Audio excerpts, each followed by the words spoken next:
بسم اللہ الرحمن الرحیم۔ السلام علیکم۔ وظیفے کی اجازت کے لیے کمنٹس میں اپنا نام لکھ دیں، اور اگر آپ ہمارے چینل پر نیو ہیں تو ہمارے چینل کو ضرور سبسکرائب کر دیجئے گا۔ اگر کسی عورت کی ساس اس سے لڑتی ہے، جھگڑتی ہے، اس سے ہر وقت طعنے دیتی ہے، اسے ذلیل کرتی ہے، اسے گھر کا سارا کام کرواتی ہے، پھر بھی اس کی تعریف نہیں کرتی، اسے ہر وقت ذلیل و خوار کرتی رہتی ہے، تو اس عورت کو چاہیے کہ یہ ایک عمل کرے، ہمیشہ کے لیے اس کی ساس کی زبان بند ہو جائے گی اور اس کے قدموں میں آ جائے گی۔ تو عمل کچھ اس طرح کرنا ہے کہ اس عورت کو چاہیے کہ عشاء کی نماز کے بعد قبلہ رخ ہو کر بیٹھ کر اپنی ساس کا تصور کرتے ہوئے اول آخر 11 مرتبہ درود پاک کے ساتھ 313 مرتبہ یا کبیرو ورد کرے۔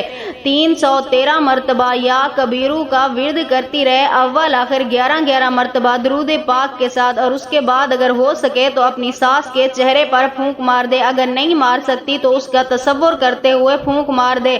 انشاءاللہ تعالی اس عمل کی برکت سے اس کی ساس کا منہ ہمیشہ کے لیے بند ہو جائے گا اور اس کی تعریفیں کرتی نہیں تھکے گی۔